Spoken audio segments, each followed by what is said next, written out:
Welcome to my YouTube channel go for success. आज मैं आपको बताऊंगी व्यापारिक बैंकों द्वारा साख निर्माण, यानी कि साख निर्माण क्या होता है, ये बैंकों के द्वारा क्यों किया जाता है और इसके क्या लाभ होते हैं, उसके बारे में मैं आपको बताऊंगी। अगर बैंक से रिलेटेड आपको और वीडियो देखने हैं तो मैंने उसका लिंक डिस्क्रिप्शन और आई बटन पे दिया हुआ है, आप वहाँ जाके देख सकते हैं। तो चलिए वीडियो स्टार्ट करते हैं। तो हमें सबसे पहले क्या जानना है कि साख निर्माण होता क्या है, जो बैंकों के द्वारा किया जाता है या व्यापारिक बैंकों के द्वारा भी किया जाता है। तो हम पहले इसे जानेंगे, ठीक है। प्रारंभिक जमाओं के आधार पर व्युत्पन्न जमाएं बनते हैं, यानी व्युत्पन्न जमाएं तैयार करना साख निर्माण कहलाता है। यानी कि प्रारंभिक जमाओं के आधार पर व्युत्पन्न जमाएं बनते हैं, यानी कि जो प्रारंभ में जो जमा की जाती है उसी के आधार पर व्युत्पन्न जमाएं बनते हैं और व्युत्पन्न जमाएं तैयार करना साख निर्माण कहलाता है। यानी कि जैसे व्युत्पन्न जमाएं तैयार हो जाती हैं तो उसी से साख का निर्माण होता है, ठीक है। उसके बाद आगे हम देखेंगे, इसको और अच्छे से समझने के लिए इसके आगे देखेंगे। तो सबसे पहले हम जानेंगे कि प्रारंभिक जमाएं क्या हैं। प्रारंभिक जमाएं वे जमाएं हैं जो कि जमाकर्ताओं द्वारा बैंक में वास्तविक मुद्रा के रूप में जमा कराई जाती है। यानी कि मान लीजिए मेरे ही द्वारा बैंक में जो 100 रुपये अगर मैं जमा कर रही हूँ तो वो हमारी क्या होगी, प्रारंभिक जमाएं होंगी। यानी कि मैंने किसी बैंक में 100 रुपये जमा किए, ठीक है। तो वे जमाएं हैं जो जमाकर्ताओं द्वारा बैंक में वास्तविक मुद्रा के रूप में, यानी कि 100 रुपये नकद के रूप में जमा की जाती है। इसके विपरीत जब बैंक किसी व्यक्ति को ऋण देता है, खाते में ऋण की रकम लिख देता है। यानी कि अगर बैंक ने मुझे ऋण दिया तो मुझे अगर 100 रुपये का ऋण दिया तो उसने मेरे खाते में 100 रुपये का ऋण लिख दिया, ठीक है। तो इस प्रकार से उत्पन्न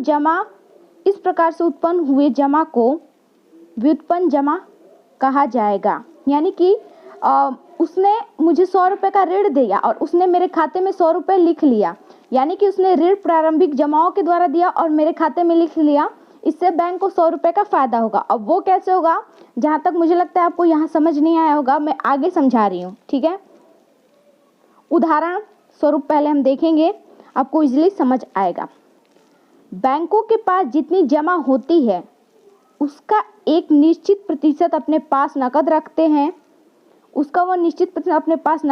हैं और शेष राशि को उधार दे देते हैं।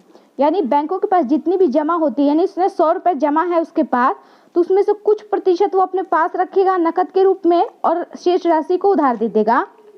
ऐसा इसलिए करता है ताकि जो ग्राहक अपनी जमा रकम निकलवाना चाहे तो उसे किसी भी समय भुगतान किया जा सके, उसे कोई प्रॉब्लम ना हो, ठीक है।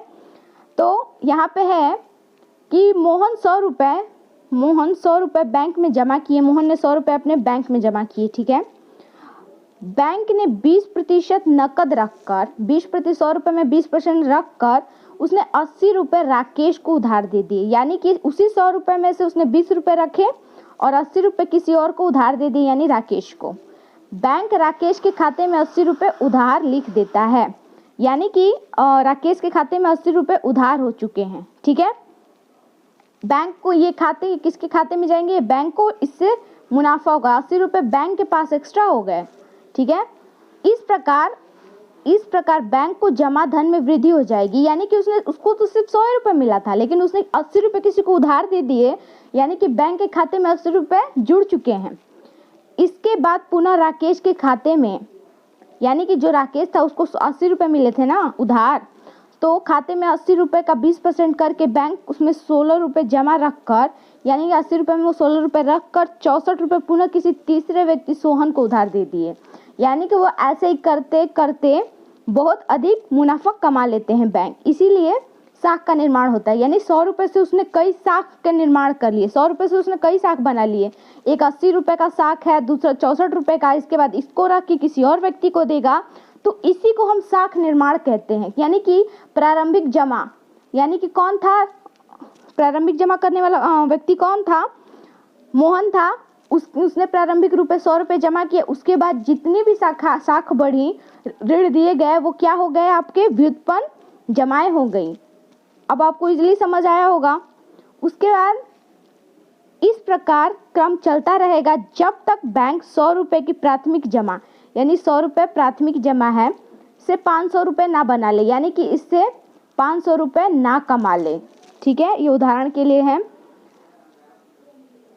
500 रुपये की कुल जमाओं में 100 रुपये प्राथमिक जमा और 400 रुपये व्युत्पन्न जमाएं होंगी। ये तो आप पहले ही समझ गए कि 100 रुपये क्या है, प्रारंभिक जमा है, यानी कि इसको मोहन ने जमा किया था, उसके बाद इसी से कई शाख बना दी गई। 20% रख के बैंकों ने बहुत सारे लोगों को उधार दे दिया।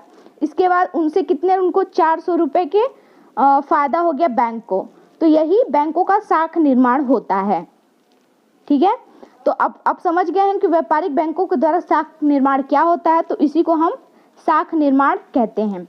अगर आपको ये वीडियो समझ में आया होगा तो प्लीज़ इस वीडियो को लाइक ज़रूर कीजिएगा और कमेंट में मुझे ज़रूर बताइएगा। और बैंक से रिलेटेड और वीडियो देखने के लिए लाइक और चैनल को सब्सक्राइब ज़रूर कीजिएगा। Thanks for watching.